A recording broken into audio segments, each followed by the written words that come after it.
Hello, welcome back to my channel, and if you're new here, then hi, my name is Rain. It's been a hot minute since I filmed a video like this, and to be honest with you, the reason behind that is because I'm going through a healing journey that's been a lot more difficult than I thought it would be.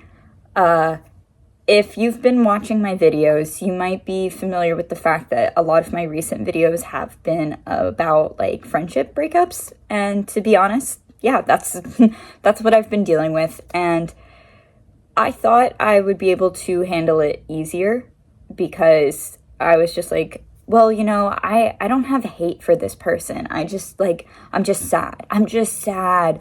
And I'm used to depression and anxiety. Like, I'll get through this in one way or another. But no, it's getting harder as time goes by. But at the same time, it's getting easier to accept what happened.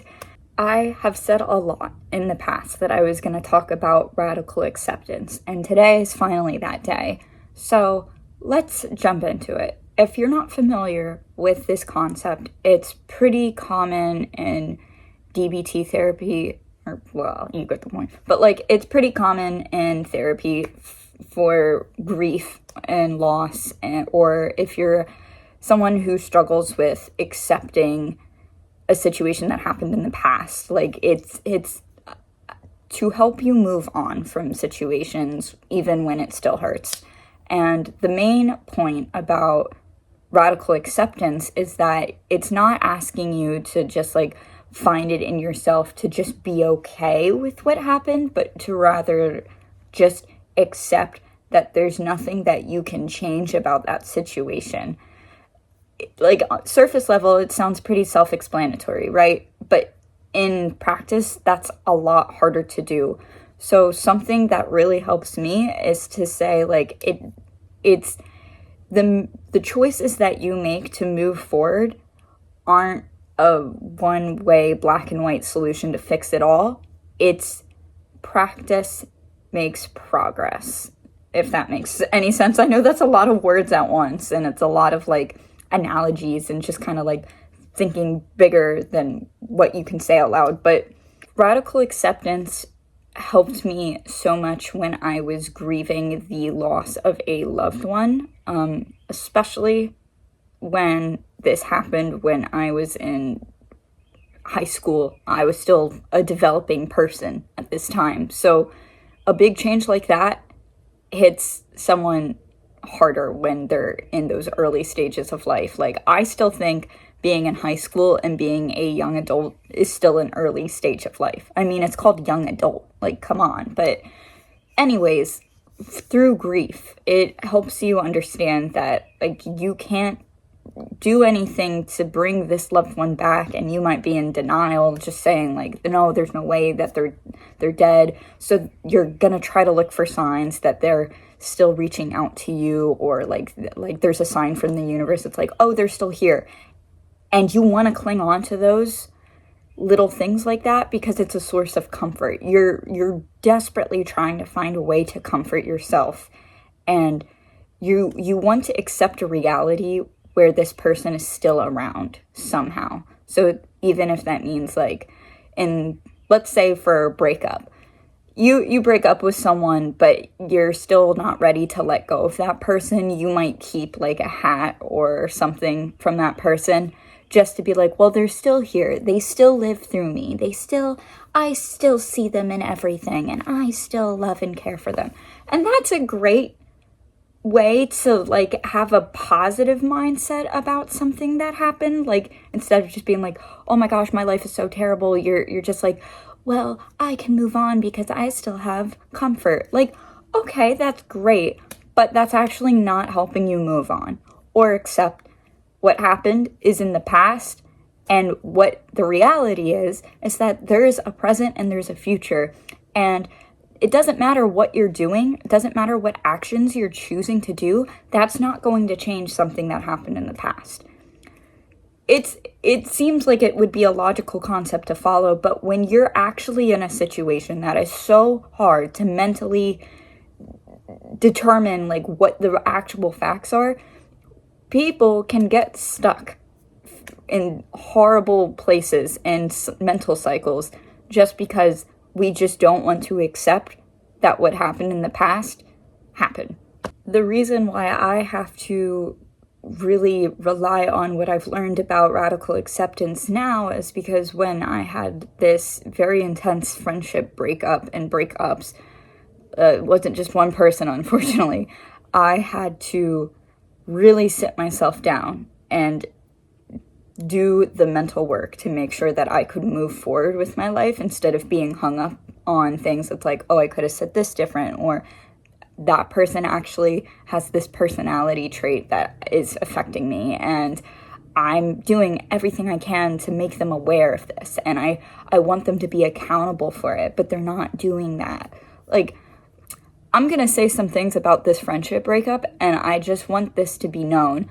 I have made mistakes in these friendships and in past relationships. And that's why it's really important that if you are going to look at something on the past or and just reflect in general, it's very important that you look on all sides of it in order to have proper healing. If you're constantly journaling about something that happened that pissed you off or made you upset or it hurt you, but you're not trying to look at anything from a different angle, then you're probably not going to get very far in your healing process because you're stuck going down the tunnel one way. But the truth is there's different ways for you to navigate this tunnel and get out of the tunnel, but the only way to get out of the tunnel is by looking forward in the future, not going back in the tunnel and picking at the same little rock. I'm sorry for using these weird analogies, but if you're in it, in the situation, it makes sense. As I was saying about this friendship breakup situation experience, I felt pretty intense emotions because on one hand, with one person, I was able to accept that this person and their lifestyle, the choices that they made, the things that they said didn't align with the way I wanted to live a life. And that just in general made us very incompatible friends. Like, I just struggled to accept that. But with radical acceptance, I learned that there's nothing I can really do to this freaking bird. What the fuck? It's been like 10 minutes of me just sitting here waiting for this bird to stop, and it won't. So don't mind the bird, I guess. But what I was going to say is that with radical acceptance, I have learned that in that experience, I did what I could do about it instead of thinking about ways where I could be accountable for something and restart the friendship, like, or just to reach out and say, like, hey, I've been thinking about this and blah, blah, blah, blah, blah. There is a chance for me to do that in the future if I want to choose to do that. But by choosing to talk about that with that friend and taking that accountability, also holding them accountable for things that they did, that is an active choice that I'm making to go in the future. But instead, if you're just sitting there thinking about like, well, they should have said this, they should have done this, or I can't believe I did this, I'm upset with myself, I could have done that better, there's no way that it happened like that, I just don't understand why things happen like that.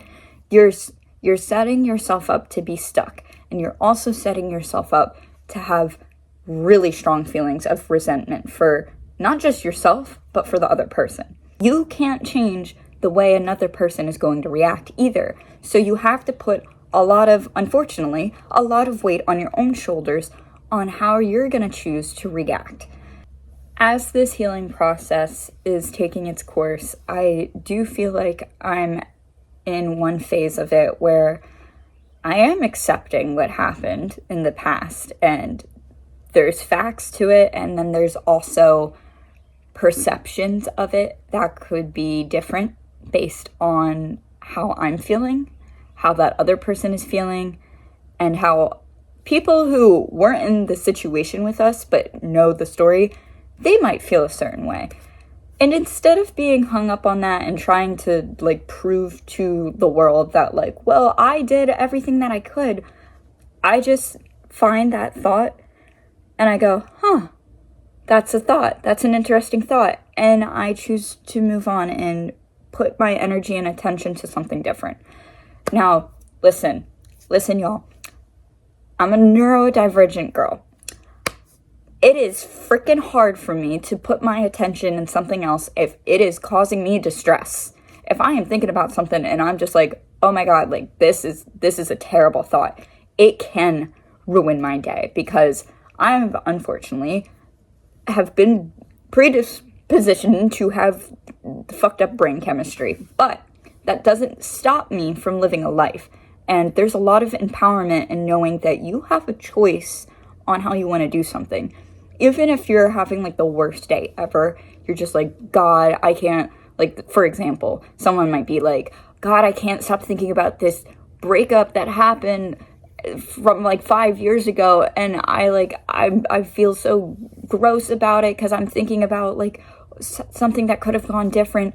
And then you want to stay in bed all day and rot and feel bad about yourself. And that's okay. That doesn't mean that you're like a bad person. It doesn't mean that like you're lazy or anything like that. Like that, it's such an awful stereotype that we still have to fight against in modern society, that like people with depression and mental illness, like some people actually believe that like we choose to like act like that, which is crazy.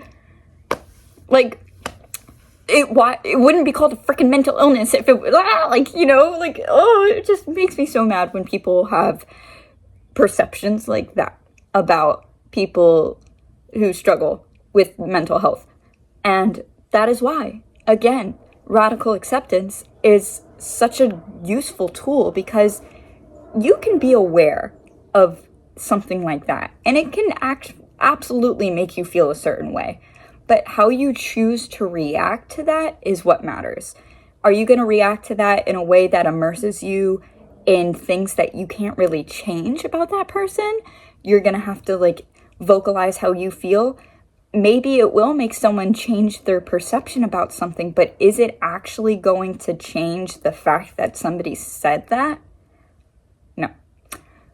What you can do instead, if it's actually something that's going to end up hurting you, if you choose to react to it, what you can do instead is to have a reaction that is internal and externally choose to put your energy towards something else. I'm also someone, I struggle with anger a lot, and there's a lot of times where I've been in reactionary abuse situations and I have been made to be like an awful person because people were purposely triggering me to make me react in an explosive way just so they could say like, look at you, you're the problem. And then I would spend a lot of time being like, oh my gosh, well, maybe I am the problem because I did that. But looking back, I was like, well, no, if you really cared about me, you wouldn't have said that. And I can be upset as much as I want about it. And trust me, I will not forgive and forget about it. But instead of putting so much energy into being so upset over the fact that that happened, I'll just be like, yeah, that person pissed me off, and move on. I'm gonna go like put my laundry away. I bet they can't put their laundry away. And I know I was talking about like that resentment thing, but at the same time, if there's genuine situations where somebody has been abusive and shitty and has hurt you over and over and over again, and they have pretty much proven that they've been a bad person, it's okay to have some resentment to that person. Put your wall up if that means that you're setting a boundary for yourself, that you're never going to put yourself in a situation with that person again.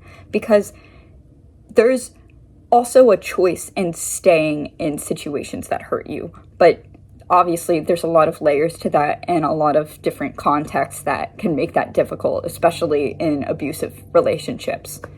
This does bring me on to my final note, which is the question of like, how do I know if I'm making the right choices to better change?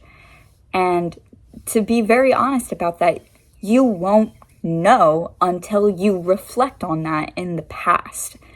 And like, that's where things get tricky here, because it's like, okay, well, I have to accept the past for what happened, but as I'm making choices to better my future, how do I know that the choice I'm making is the right one unless I like get to experience it, and then I get to like have like a little physical way of knowing that like that was either a good choice or a bad choice. Girl, let's breathe. Because I know I just did a lot of word jumbling, and a lot of that did not make any sense. Because that is the thing. What you do in the present moment will not make any freaking sense unless you look at it through a lens and a perspective from the past. But what you can do is envision what you want a future to look like. If you're constantly around someone that's making you feel upset and they're deregulating your nervous system, they're making you feel on edge every time you're around them, can you envision a future with that person? Do you envision feeling that way forever with this person? Or are you holding on to a false perception that maybe somehow that's going to get better through like one conversation, or like maybe if I start doing this, they'll change this way? Those are possibilities. These are hypotheticals. These are the what ifs that keep us stuck in one place. Instead of focusing on the what ifs, you can focus on what can I do? What can I do to make blah, blah, blah better? For example, how can I make this day better? I can go and get my favorite latte. Instead of, this day is so horrible, what if something happens? Well, you won't know until you experience it. What if on my way to get the coffee, like I get into a car accident? This is like an intrusive thought that I get so frequently whenever I'm having anxiety about wanting to do something. It comes crashing down on me. I get anxious because anxiety, and if you have OCD like I do, you will understand your anxiety and your intrusive thoughts are always going to tackle the things that you care about the most. And if I'm feeling passionate about wanting this coffee because I'm like, I know this is going to make me feel better, my anxiety is going to start giving me reasons why I shouldn't try to get better. So instead of thinking of those what ifs and allowing those intrusive thoughts to just continue to keep you stuck in one place, you can start thinking, what can I do to make myself feel better in this moment, instead of being trapped and feeling stuck? And again, not to repeat myself, but it is easier said than done. That is why practicing radical acceptance is more important than actually mastering radical acceptance. Now, obviously, mastery is the end goal here. But I'll be honest, I don't think anyone is a master at this. This is something that we're all going to have to practice for the rest of our lives. But maybe I'm wrong. Maybe there's someone out there that actually does know, like, their shit, and they know how to hold themselves to a better version of themselves. But I think you will experience a better version of yourself every single year for as long as you live, because your choices are always going to impact your life differently, and you have control over what you can do, but you don't have control over what ifs. And if those what ifs happen, you still have choice. And I think having choice is the most empowering mindset that you can have about yourself. Thank you guys for watching this video. I will be back some other time when I'm feeling chatty. And I hope you have a good day. I hope you make a choice for yourself today to live a life that makes you happier. I will see y'all in the next video. Bye!